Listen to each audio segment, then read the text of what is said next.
வணக்கம் நேயர்களே, இன்னைக்கு நாம பார்க்கக்கூடிய சிறப்பு பதிவு தமிழ் புத்தாண்டு பலன்கள். தமிழ் புத்தாண்டாகப்பட்டது ஏப்ரல் மாதம் 14ஆம் தேதி பராபவ வருடம் அப்படின்ற மாதிரியாக ஆரம்பிக்குது. இந்த பராபவம் அப்படின்னு சொன்னோம்னா சுழற்சி முறை அப்படின்னா அதற்கு உண்டான ஒரு பொருள். ஆனால் ஜோதிட ரீதியாக பார்த்தீங்கன்னா இந்த பராபவ வருடத்துல ஒரு சுழற்சி அப்படின்றது வெற்றி அப்படின்றது ஒரு தோல்வியையும், தோல்வி அப்படின்றது ஒரு வெற்றியையும் குறிக்கக்கூடிய ஒரு அமைப்பாக தான் இந்த பராபவ வருடம் இருக்க போகுது. யார் யாருக்கெல்லாம் நீங்க நன்மைகள் கிடைக்கல அப்படின்னு நினைக்கிறீங்களோ அவர்களுக்கு எல்லாருக்குமே ஒரு நன்மைகள் கிடைக்கக்கூடிய ஒரு ஆண்டாகவும், தோல்வியே இல்லாத சில நபர்களுக்கு இந்த ஆண்டு ஒரு தோல்வியை கொடுக்கக்கூடிய ஒரு ஆண்டாகவும் தான் இந்த பராபவ வருடம் இருக்க போகுது. இந்த வருடத்துல இருக்கக்கூடிய கோச்சார கிரகங்களின் நிலவரங்கள் அப்படின்னு பார்க்கும்போது வருடம் ஆரம்பிக்கும் போது அந்த சூரியன் சுக்கிரன் சேர்க்கை அந்த மேஷ ராசியில இருக்கு. மிதுன ராசியில குரு பகவான், அடுத்து சிம்ம ராசியில கேது பகவான், கும்ப ராசியில ராகு பகவான், அடுத்து சனி பகவான் மீன ராசியில இருக்கிறார். இதுதான் வருடம் ஆரம்பிக்கும் போது இருக்கக்கூடிய கோச்சார கிரகங்களின் நிலவரங்கள். இந்த வருட பலன்களை நம்ம தீர்மானிக்கும் போது வருட கிரகங்களாகப்பட்ட அந்த குரு பகவான் பார்த்தீங்கன்னா ஜூன் மாதம் 2ஆம் தேதி, அதாவது வைகாசி மாதம் 17ஆம் தேதி பெயர்ச்சி ஆகிறார். மிதுன ராசியிலிருந்து உச்சம் பெற போறார். கடக ராசிக்கு சென்று அங்க உச்சம் பெற்ற ஒரு குரு பகவானா பெயர்ச்சியாக போகிறார். அடுத்து பார்த்தீங்கன்னா இந்த குரு பகவான் திரும்பியும் அதிசாரம் பெறுகிறார். அதிசாரம் அப்படின்னா விரைவாக நகர்ந்து சென்று அடுத்த ராசிக்கு பெயர்ச்சி ஆகிறது தான் அதிசாரம். இந்த அதிசார ஒரு பெயர்ச்சியாகப்பட்டது ஐப்பசி மாதம் நிகழக்கூடிய ஒரு அமைப்பாக இருக்கு. ஐப்பசி மாதம் 14ஆம் தேதி அந்த குரு பகவான் மீண்டும் அதிசாரம் பெற்று வருகிறார். இந்த குரு அதிசார நிவர்த்தி ஆகப்பட்டது 25ஆம் தேதி ஜனவரி மாதம், அதாவது தை மாதம் 10ஆம் தேதி இந்த குரு அதிசார நிவர்த்தி அடைகிறார்.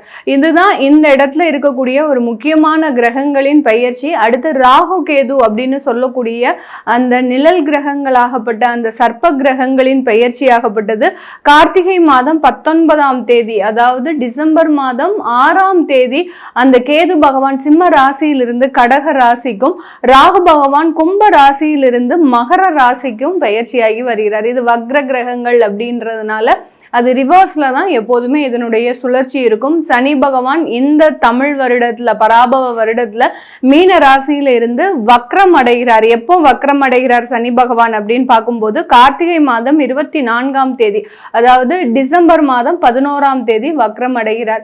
இந்த வக்ரம் அடையக்கூடிய ஒரு சூழ்நிலையில இந்த மாதிரியான இந்த பராபவ வருடத்துல இருக்கக்கூடிய கிரகங்களின் கோச்சார நிலவரங்களின்படி ஒவ்வொரு ராசி என்பர்களுக்கும் உண்டான பலன்களை பற்றி பார்க்க போறோம். அந்த பலன்கள்ல நமக்கு என்ன மாதிரியாக இருக்கு, ஒவ்வொரு ராசிக்கும் என்னென்ன ஏற்ற இறக்கங்கள் இருக்கு, நீங்க எந்த மாதிரியாக சில விஷயங்களை மாற்றிக்கணும் அப்படின்றது தான் இந்த பதிவுல தெளிவா பார்க்க போறோம். இந்த சேனலை முதன்முறையா பாக்குறீங்க அப்படின்னா சப்ஸ்கிரைப் பண்ணிக்கோங்க, பெல் பட்டன்ல ஆல் ஆப்ஷன் சூஸ் பண்ணிக்கோங்க. ரிஷப ராசி என்பர்கள் காலபுருஷனுக்கு 2ஆம் இடத்துல இருக்கக்கூடிய ஒரு ராசி என்பர்கள் இந்த ரிஷப ராசி. இவர்கள் எப்போதுமே தன்னுடைய பேச்சுல ஒரு வசீகரம் மிக்க ஒரு நபர்களாக தான் இருப்பாங்க.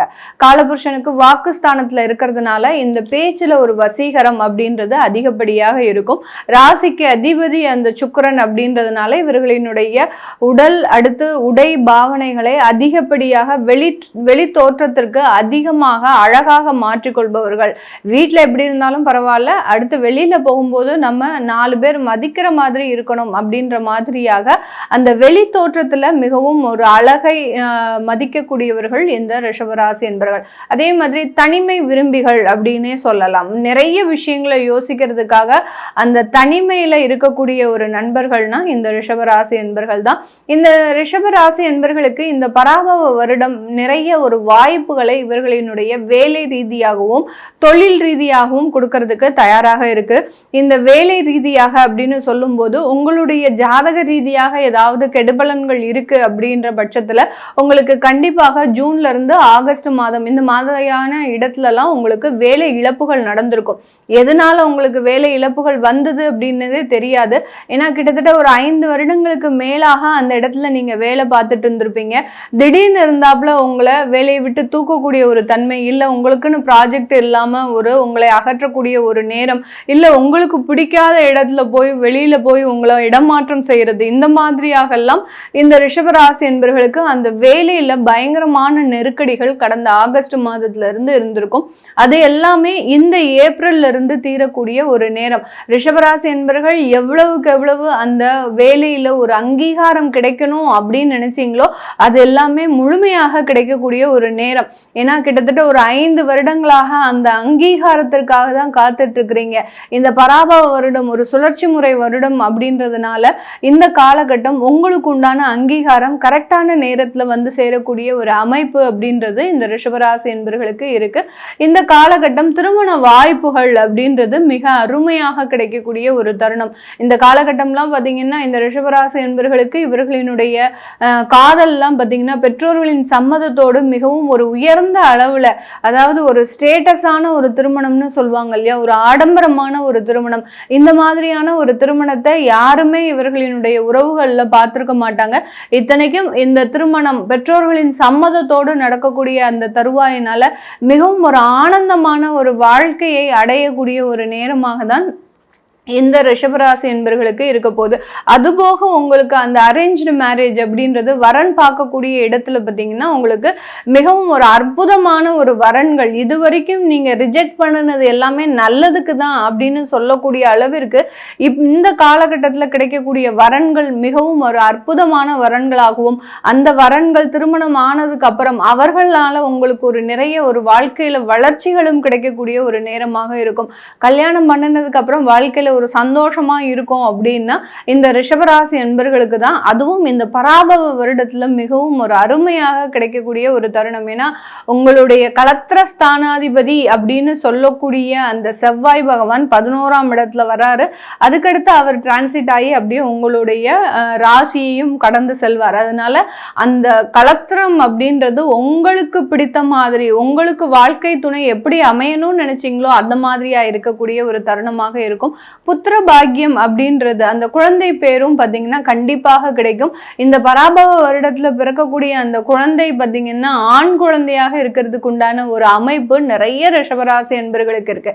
மேக்சிமம் பர்சன்டேஜ் ஆஃப் ரிஷபராசி என்பர்களுக்கு இந்த பராபவ வருடத்துல ஆண் குழந்தை பிறக்கிறதுக்கு உண்டான ஒரு அமைப்புகள் அப்படின்றது முக்கியமாக இருக்கு. இந்த காலகட்டம் வெளிநாட்டுல இருக்கக்கூடியவர்களுக்கு அங்க சுயமாக தொழில் தொடங்கக்கூடிய ஒரு யோகமும், அங்க ப்ராப்பர்ட்டி சம்பந்தப்பட்ட சில வளர்ச்சிகளும் இருக்கக்கூடிய ஒரு ஆண்டாக தான் இருக்க போது.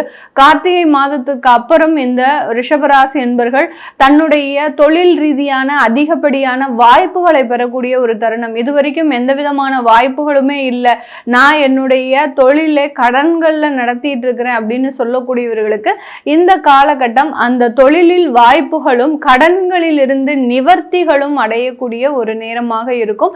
இந்த ரிஷபராசி என்பர்கள் இந்த காலகட்டம் காதல் சம்பந்தப்பட்ட விஷயங்கள்ல சில பிரிவுகள் இருந்தாலும் இந்த வருடம் யாருக்காவது நீங்க ப்ரப்போஸ் பண்றீங்க அப்படின்னா கொஞ்சம் அதுல மனக்கசப்புகள் அப்படின்றது வரும். அதுக்கப்புறம் அது ஒரு ஆண்நெறியாக இருக்கிறதுக்கு உண்டான ஒரு அமைப்புகள் அப்படின்றது இந்த ரிஷபராசி என்பர்களுக்கு இருக்கு. இது எல்லாமே நம்ம கோச்சார நிலவரப்படி பலன்களை கணிச்சு சொல்லியிருக்கிறோம்.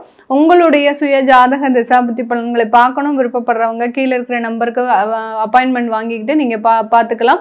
உங்களுடைய குழந்தைகளுக்கு ஜாதகம் எழுதணும், நியூமராலஜி படி பேர் வைக்கணும்னு நினைக்கிறவங்களும் கீழே இருக்கிற நம்பருக்கு வாட்ஸ்அப்பில் மெசேஜ் அனுப்புங்க. அதற்குண்டான விவரங்கள் தெரிய வரும். உங்களிடமிருந்து விடைபெறுவது உங்கள் ஆஸ்ட்ரோ பூர்ணா. நன்றி, வணக்கம்.